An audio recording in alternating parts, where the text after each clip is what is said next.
Hi hello నమస్తే welcome to my channel. Bigg Boss season 9లో టాస్కుల మేళ ఇల్లంతా గోల గోల అన్నట్టుగా ఉంది పరిస్థితి. ఉన్నది 9 మంది కంటెస్టెంట్సే. కాకపోతే బయట నుంచి వచ్చిన ఎక్స్ కంటెస్టెంట్స్ చెప్పే ఇన్పుట్స్ కానివ్వండి, సో వాళ్ళని వీళ్ళు అడిగే ప్రశ్నలు కానివ్వండి, సో వీళ్ళు టాప్ 5లో వీళ్ళు ఉంటారా వాళ్ళు ఉంటారా అని చెప్పేవాళ్ళు కొంతమంది, మేము ఉంటామా అని అడిగేవాళ్ళు కొంతమంది, ఇలా కన్ఫ్యూజన్స్తో క్రియేట్ అవుతూ వస్తుంది హౌస్ మొత్తం. ఇక ఉండేది 3 వీక్సే కాబట్టి ప్రతి ఒక్కరికి ఒక టెన్షన్ అయితే ఉంటుంది. ఇంతవరకు వచ్చి అయ్యో ఇప్పుడు ఎలిమినేట్ అయిపోతున్నామే అని బాధపడేవాళ్ళు, అయ్యో టాప్ 5కి మనం చేరుకుంటామా లేదా, మనం ఏం చేస్తున్నాం మిస్టేక్స్ అని సరిదిద్దుకునే వాళ్ళు కొంతమంది, ఇకనైనా మనం ఆట ఆడుదాం అనుకునే వాళ్ళు కొంతమంది. ఇలా అయితే హౌస్ మొత్తం పరిస్థితి గందరగోళంగా తయారైపోయింది. ఇప్పుడు ఎక్స్ కంటెస్టెంట్స్ వచ్చి ఆడిచ్చే ఆటలు మాత్రం నెక్స్ట్ లెవెల్లో ఉన్నాయనే చెప్పాలి. ఎందుకంటే వీళ్ళ సత్తాను వీళ్ళు నిరూపించుకోవడానికి ఇండివిజువల్ టాస్క్ లాగా ఉన్నాయి కాబట్టి ప్రతి ఒక్కటి.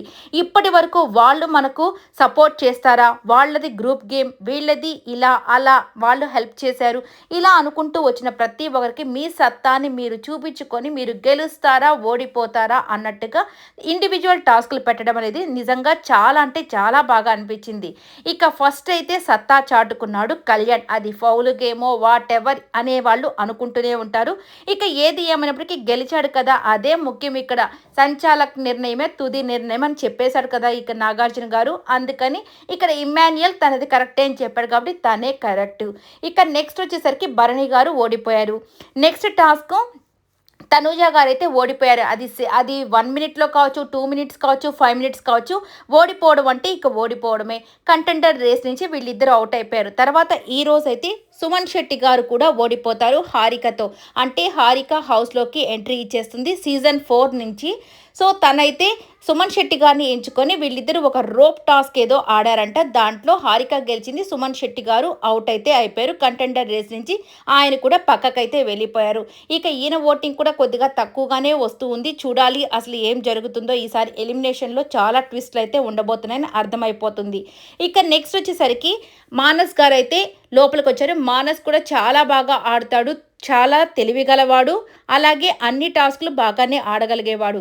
మరి తనైతే డేమాన్ని సెలెక్ట్ చేసుకుంటాడంట. నిజంగా డేమాన్కి ఇది మంచి ఎపిసోడ్ అని చెప్పచ్చు. ఎందుకంటే ఇప్పటి వరకు గేమ్ చూపించుకునే అవకాశం దొరకలేదు అని అంటూ వస్తున్నాడు కదా, అందుకని చాలా మంచి టాస్క్ అంట. ఇదేదో ఒక బాలో ఒక మేకులో ఏదో ఉంటుందంట, దాన్ని బాగా హార్ష్గా కొట్టాలంట, అప్పుడు ఆ బాల్ స్టిక్ అవ్వాలంట. ఇంకా క్లారిటీ లేదు, బట్ ఇలా అయితే టాక్ అయితే వస్తుంది. కానీ గేమ్ మాత్రం నెక్స్ట్ లెవెల్లో ఉండబోతుంది. అంటే దీంట్లో డేమాన్ గెలిచి తన సత్తాని చాటుకున్నాడు.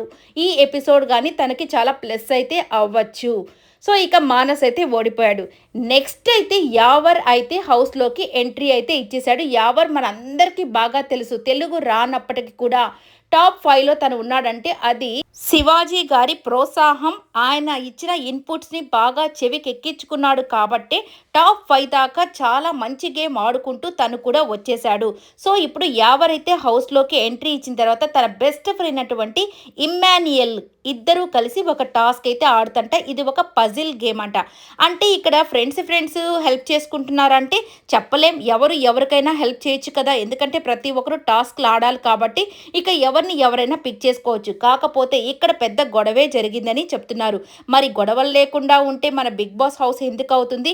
ఇక్కడ యావర్ ఏదో కొద్దిగా తన ఫ్రెండ్ కోసం కొద్దిగా స్లోగా ఆడాడని టాక్ అయితే వినపడుతుంది. మరి దానికోసమే గొడవ జరిగిందా లేదంటే నిజంగానే? ఎందుకంటే ఇమ్మాన్యుయల్ నిజంగా చాలా బాగా ఆడగలడు. ఫిజికల్ టాస్క్ అయినా సరే, పజిల్ టాస్క్ అయినా, మైండ్ గేమ్ అయినా ఏదైనా చాలా చక్కగా ఆడగలడనే విషయం అందరికీ తెలిసిందే. యావర్ ఫిజికల్గా ఆడగలడు కానీ కొద్దిగా ఇలాంటి పజిల్ గేమ్స్లో కొద్దిగా కన్ఫ్యూజ్ అయ్యి నిజంగానే తను స్లో కూడా అయిండొచ్చేమో. బట్ ఏది ఏమైనప్పటికీ ఇమ్మాన్యుయల్ గెలిచాడంట. అస్సలు ఈసారి గెలిచిన ముగ్గురు కూడా ముగ్గురికి ముగ్గురనే చెప్పుకోవచ్చు. సో కళ్యాణ్, డేమాన్ అలాగే ఇప్పటి వరకు ఇమ్మాన్యుయల్, వీళ్ళ ముగ్గురు అయితే టాస్క్లు గెలిచి వాళ్ళ సత్తాని వాళ్ళు చాటుకున్నారు.